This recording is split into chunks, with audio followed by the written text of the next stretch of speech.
जय हिंद। आज के इस वीडियो में हम लोग मैथ से संबंधित कुछ महत्वपूर्ण प्रश्नों को देखने वाले हैं।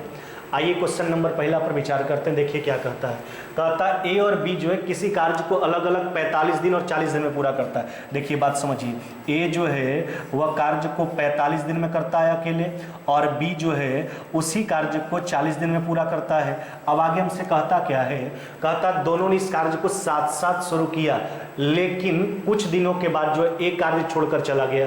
दोनों साथ में काम किया है, उसके बाद कुछ दिन के बाद ए छोड़कर चला गया, और अंत में कहता है शेष कार्य को बी जो है 23 दिनों में पूरा कर देता है। कहता है ए कितना दिन कार्य किया। अब देखिए ना, पूरे कार्य पर विचार कर लीजिए, तो दोनों का लॉस कितना हो जाएगा आपका 360 यूनिट। तब 45 दिन में 360 यूनिट एक दिन में कितना करेगा 8, 40 दिन में 360 यूनिट एक दिन में कितना करेगा 9। अब यहाँ पर ध्यान दीजिएगा, तो 360 यूनिट तो पूरा कार्य हो गया। इसमें शुरू में दोनों कुछ दिन साथ में काम करता है, और उसके बाद अंत में केवल बी जो है 23 दिन काम करता है। तो बी अंत का काम केवल बी किया, तो अंत के कार्य को घटा लीजिए ना, तब बी के एक दिन का काम हो गया 9 यूनिट। अंत का 23 दिन करता है, तो 23 दिन में इतना काम करेगा, और बाद बाकी जो काम है वो शुरू में दोनों मिलके किया था, है ना। तो दोनों मिलके कितना दिन कार्य किया, देखिए तो दोनों जितना कार्य किया था ऊपर में वो कार्य है आपके पास, तो दोनों के एक दिन के काम से भाग लगा दीजिए, तो 8 और 9 कितना हो गया आपका 17, है ना। अब ध्यान दीजिएगा यहाँ पे, तो 360 में से यहाँ पर घट जाएगा आपका 207, 153, तो ये हो जाएगा आपका 153, है ना। अब बटा कितना हो जाएगा आपका 17, है ना। अब इसको काट लीजिए, कट जाएगा आपका कितना बार में 9 बार में, है ना। तो आपका उत्तर कितना दिन हो जाएगा 9 दिन। कहने का मतलब है कि दोनों जो है शुरू में 9 दिन साथ में काम किया था। हमसे पूछा एक कितना दिन बाद कार्य छोड़ दिया, तो वही दोनों जितना दिन साथ में कार्य किया उसके बाद ए तो छोड़कर चला गया है, तो आपका उत्तर कितना दिन हो जाएगा 9 दिन, है ना। ऑप्शन नंबर क्या हो जाएगा आपका डी। आइए अगला क्वेश्चन पर विचार करते हैं। देखिए दूसरा नंबर क्वेश्चन क्या कहता है। कहता है एक आयताकार पार्क है ना, जिसका लंबाई और चौड़ाई 80 मीटर और 60 मीटर। ध्यान दीजिएगा, अब एक आयताकार पार्क का बात किया गया है ना। अब देखिए एक आयताकार पार्क का बात किया गया है। अब इसका लंबाई हो गया 80 मीटर, है ना, और इसका चौड़ाई जो हो गया कितना हो गया आपका 60 मीटर।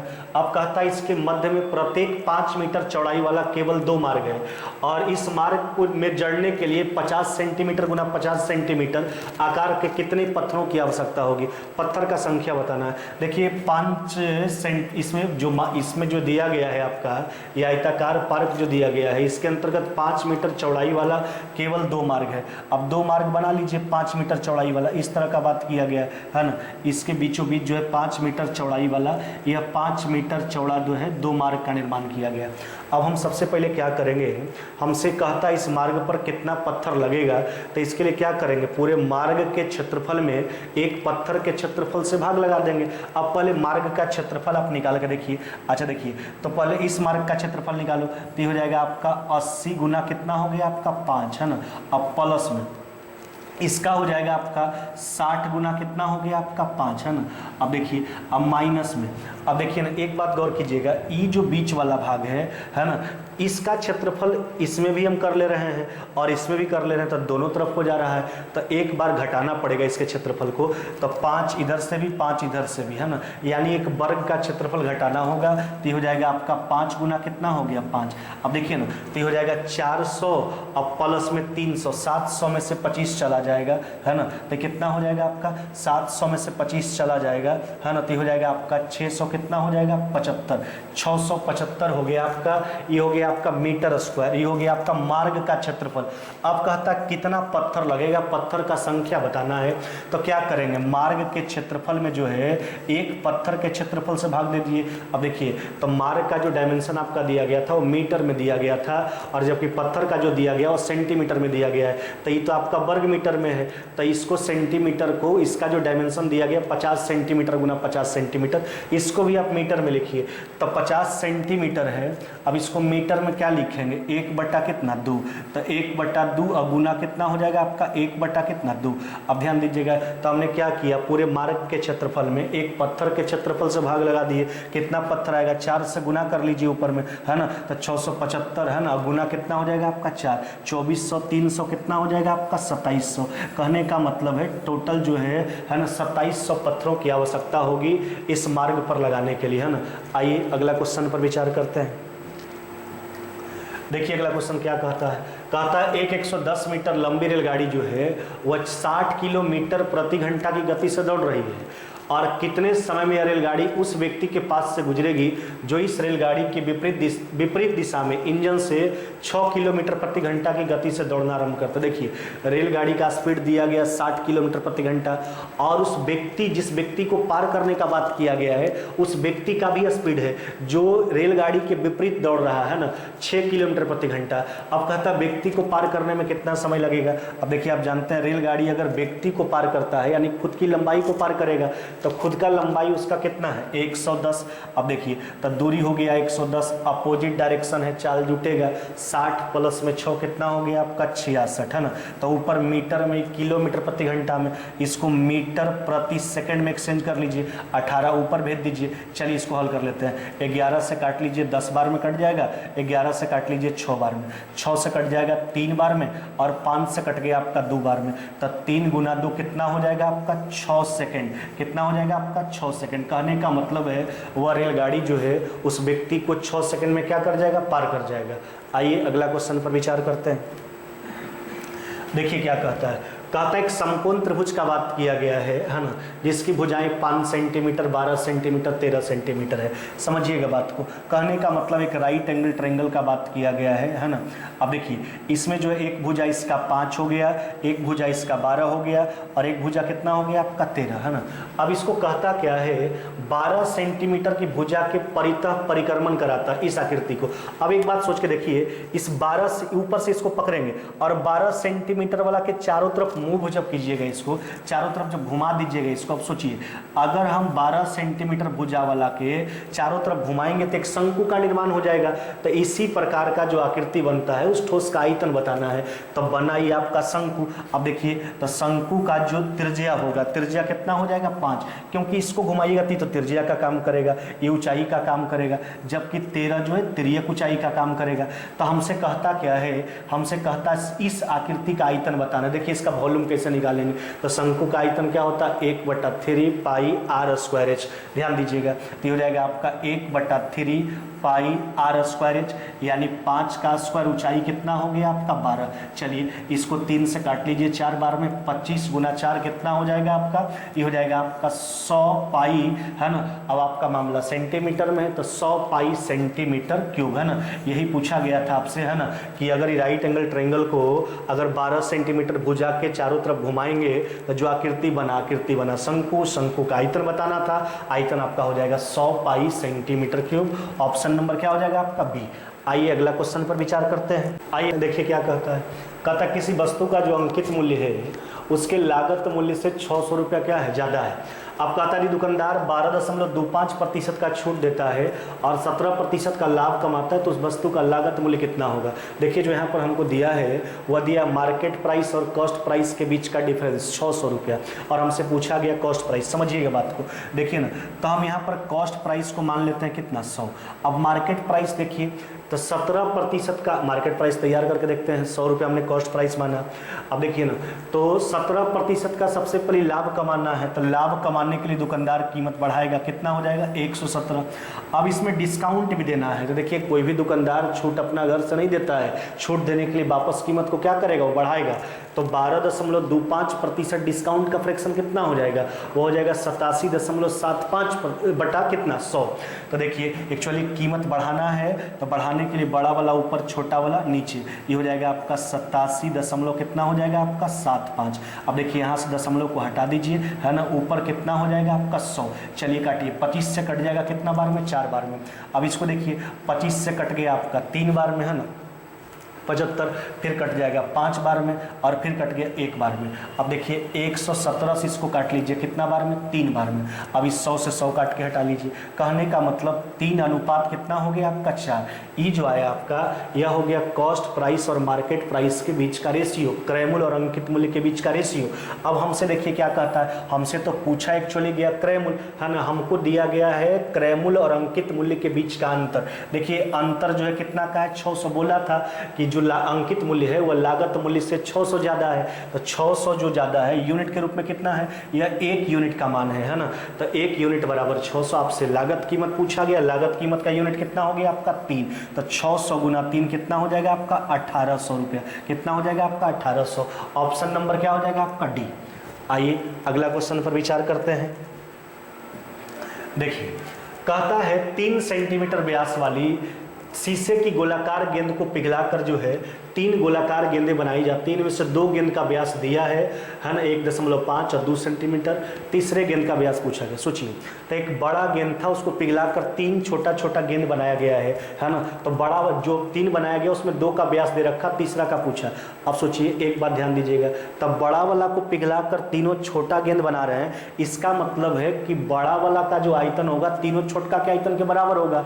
अब देखिए विचार कीजिएगा, तो गोला का आयतन 4/3 पाई आर क्यूब, तो 4/3 पाई तो सब में कांस्टेंट होगा, तो दोनों तरफ होगा, तो उसको लिखने से कोई फायदा नहीं है क्योंकि कट जाएगा, तो केवल आर क्यू पर विचार कर लेते हैं। ध्यान दीजिएगा, तब बड़ा वाला का जो व्यास दिया गया है ना, तो बड़ा वाला का व्यास था 3, ध्यान देना, ये हो जाएगा 3 व्यास था है ना, तो डायमीटर था, इसका रेडियस हो जाएगा 3/2, तो ये हो गया क्यूब कर दीजिए, आर क्यूब हो गया। 4/3 पाई हमने बोल दिया कि दोनों तरफ होगा, तो कॉमन होकर कट जाएगा, लिखने से कोई फायदा नहीं है।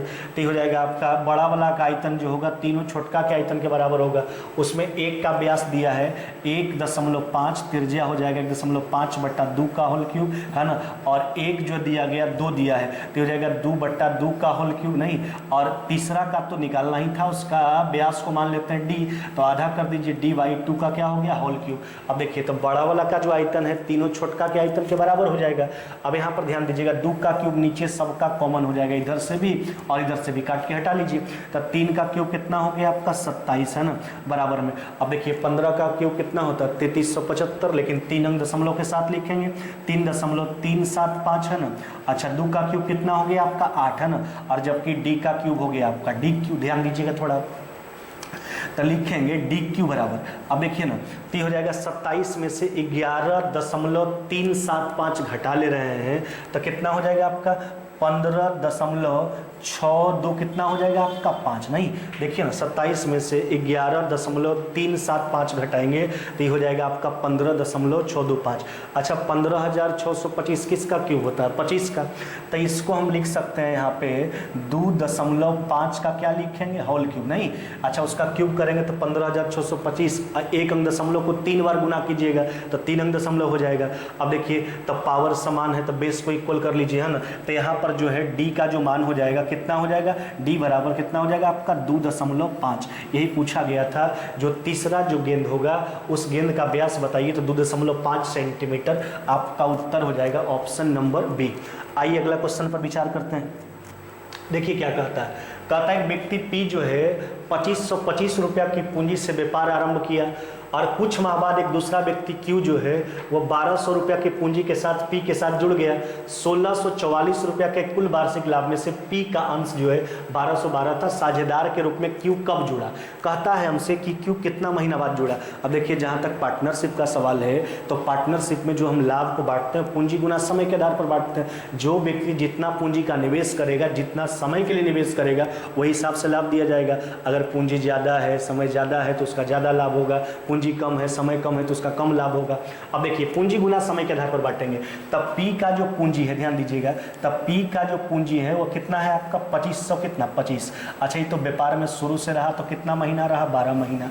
अच्छा क्यू जो आया बाद में है ना, वो 1200 रुपया की पूंजी के साथ है, कई महीना बाद आया, यही ऑप्शन में दिया गया है आपके पास। तो मान लिया गया कि x महीना बाद आया, अगर x महीना बाद आया तो रहा कितना महीना हो, तब 12 माइनस में कितना x। अब दोनों के सामने जो है उसके लाभ को रख दीजिए आप।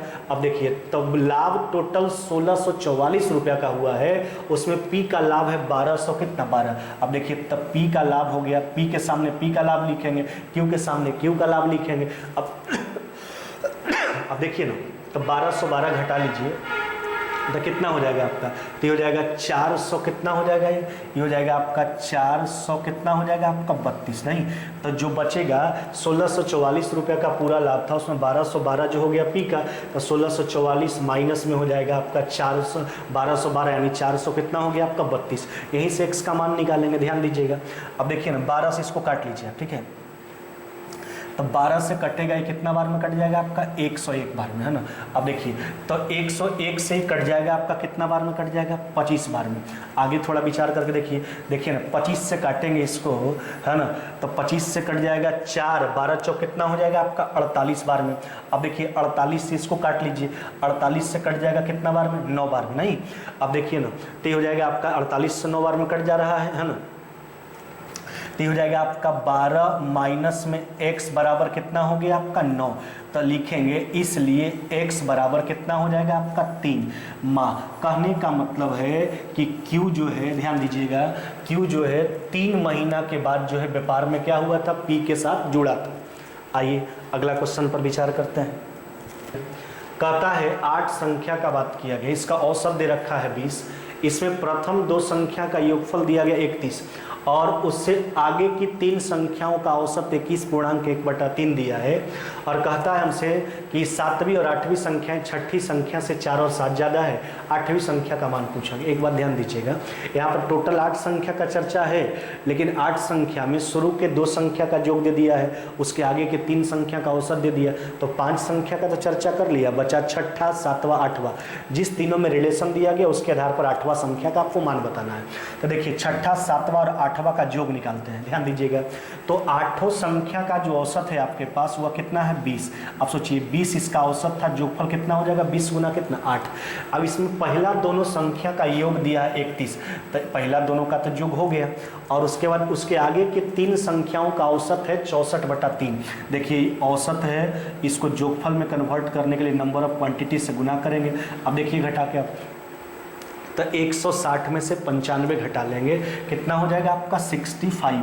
ये हो गया आपका 65। देखिए बात समझिएगा, तो 65 जो हो गया आपका, ये हो गया 6ठी 7वीं और 8वीं संख्याओं, क्योंकि 8 संख्या हमने शुरू के 5 संख्या बटा लिया, तो बचा 6ठा 7वां और 8वां संख्या का योग। अब देखिए लिख रहे हैं, तो 6ठा संख्या का बात है, 7वां संख्या का बात है और 8वां संख्या का बात है। अब देखिए हमसे क्या कहता है, कहता है 7वीं और 8वीं संख्याएं 6ठी संख्या से। अब देखिए तो 6ठा संख्या से रिलेशन दिया है, 6ठा संख्या को x मानते हैं, 7वां उससे 4 ज़्यादा था, नहीं, अच्छा 7वां 4 ज़्यादा है, 8वां उससे 7 ज़्यादा है, नहीं, तो सबको हमने x के रूप में लिख लिया। अब देखिए तीनों का योग तो हम निकाल चुके हैं पहले 65, अब जोड़िए तीनों को, तो ये हो जाएगा आपका 3x, है ना। अब प्लस में 11 बराबर में कितना हो जाएगा आपका 65, है ना, तो ये हो जाएगा आपका 3x बराबर कितना हो गया आपका 54, है ना। तो x बराबर कितना हो जाएगा आपका 18, x का मान आया 18। आपसे एक्चुअली 8वां संख्या पूछा और 8वां संख्या का मान कितना है x प्लस में 7, x का मान आया 18 और उसमें 7 जोड़ लीजिए, 18 प्लस में 7 कितना हो जाएगा आपका 25, 18 प्लस में 7 25। ऑप्शन नंबर क्या हो जाएगा आपका बी, है ना। आइए अगला क्वेश्चन पर विचार करते हैं। देखिए क्या कहता है, कहता है कि राधा के विवाह जो है, राधा का विवाह जो है वह 6 वर्ष पहले हुआ था।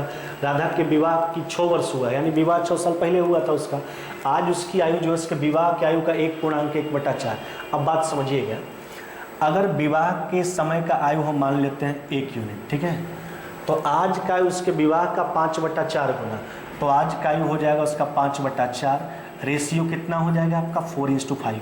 यह क्या आया, यह जो है राधा का विवाह के समय और वर्तमान आयु के बीच का रेशियो है। अब देखिए एक बात तो तय है कि उसका विवाह 6 साल पहले हुआ था, दोनों के बीच में अंतर 6 साल का, यह 1 यूनिट का मान है। अब हमसे कहता क्या, उसके पुत्र की आयु, उसकी आयु का 1/10 है, तो अभी उसका आयु निकालना होगा, तो अभी उसका वर्तमान में 5 यूनिट आयु है, तो 6 गुना 5 कितना हो जाएगा 30। तो ये तो राधा का उम्र हो गया, ये राधा का उम्र निकल के आ गया। अब हमसे कहता क्या है, उसका वर्तमान में कहता है उसके पुत्र की आयु जो है उसकी आयु का 1/10। तो देखिए तो उसके पुत्र का आयु उसके वर्तमान आयु का 1/10, तो पुत्र का वर्तमान निकल के आ गया। अब हमसे पूछा क्या गया, पुत्र का 5 साल बाद पूछा गया है, कहता है 5 वर्ष बाद उसके पुत्र का आयु बताइए, तो 5 जोड़ दीजिए। अब देखिए ना, तो ये हो गया 30 काट लीजिए 3 बार में, है ना, तो हो जाएगा 5 और 3 कितना हो जाएगा आपका 8 वर्ष, है ना। तो उसके पुत्र का उम्र आपसे पूछा गया था, तो पुत्र का उम्र कितना हो जाएगा आपका 8 वर्ष। ऑप्शन नंबर क्या हो जाएगा आपका बी। आइए अगला क्वेश्चन पर विचार करते हैं। देखिए क्या कहता है, कहता है एक पिरामिड का बात किया गया है, उसका आधार एक समषष्ठभुजाकार है। देखिए जहाँ तक प्रिज्म और पिरामिड का सवाल है उसका आकार कोई सुनिश्चित नहीं होता है। प्रिज्म और पिरामिड में फर्क इस बात का होता है कि प्रिज्म का जैसे आधार है तो ऊपरी सिरा तक वैसा ही उठता चला जाता है, जबकि पिरामिड का मतलब होता है उसका भी आधार में बहुत सारा आकृति हो सकता है, कोई भी आकृति हो सकता है, बशर्ते ऊपर जाकर वो शंकुआकार हो जाता है ना। तो देखिए जहाँ तक पिरामिड का सवाल है, कहता है पिरामिड का आधार एक समषष्ठभुजाकार है जिसकी प्रत्येक भुजा 4√3 है और उसका ऊंचाई दिया गया 12। तो हमसे कहता है इसका आयतन बताने के लिए एक बात ध्यान दीजिएगा, पहले जो है उसका आधार में एक समषष्ठभुज है। अब देखिए पहले समषष्ठभुज का क्षेत्रफल पर विचार करेंगे तो समषष्ठभुज का क्षेत्रफल याद रखिएगा होता है 3√3/2 इंटू भुजा स्क्वायर ए स्क्वायर, है ना। यह हो गया आपका समषष्ठभुज का क्षेत्रफल। तो पहले इसको ध्यान रखना है कि समषष्ठभुज का क्षेत्रफल क्या होता है 3√3/2 इंटू भुजा स्क्वायर ए स्क्वायर। अब देखिए बात हमसे पिरामिड का आयतन पूछा गया, अब बात समझिएगा, प्रिज्म का आयतन आधार का क्षेत्रफल गुने ऊंचाई, जबकि पिरामिड का आयतन 1/3 गुने आधार का क्षेत्रफल गुने ऊंचाई। अब देखिए ये हो जाएगा आपका 1/3, आधार में समषष्ठभुज है, समषष्ठभुज का क्षेत्रफल लिखिए तो 3√3/2 इंटू भुजा स्क्वायर। अब इसका भुजा जो है वह 4√3 है ना, तो हो जाएगा आपका 4√3 और गुना कितना हो जाएगा आपका 4√3। अब ध्यान दीजिएगा आगे, तो ये हो गया 1/3 गुने आधार का क्षेत्रफल गुना ऊंचाई, और ऊंचाई जो दिया है वो पिरामिड का वो कितना दिया है आपका 12। अब देखिए ना 2 से काट लीजिए इसको 3 और 2 से 6 से कट जाएगा आपका कितना बार में 2 बार में। अब इसको गुना करके लिख दीजिए। अब देखिए तो हो जाएगा 16 और √3 3, तो 16 3 48 3 कितना हो जाएगा आपका 144 और गुना 2 कितना हो जाएगा आपका 288, एक तो √3 बचा हुआ है, तो आपका उत्तर हो जाएगा 288√3, है ना, सेंटीमीटर है, तो सेंटीमीटर क्यूब, है ना, आपका उत्तर हो जाएगा ऑप्शन नंबर सी। कहने का मतलब पिरामिड का जो आयतन होता है वो होता है 1/3 गुने आधार का क्षेत्रफल गुने ऊंचाई। आधार में समषष्ठभुज था, समषष्ठभुज का क्षेत्रफल 3√3/2 इंटू भुजा स्क्वायर, है ना। अब ऊंचाई इसका 12 दिया था, हमने हल कर लिया, आपका रिजल्ट आ गया 288√3, है ना। बस आज के वीडियो में बस इतना ही, मिलते हैं आगे नेक्स्ट वीडियो में।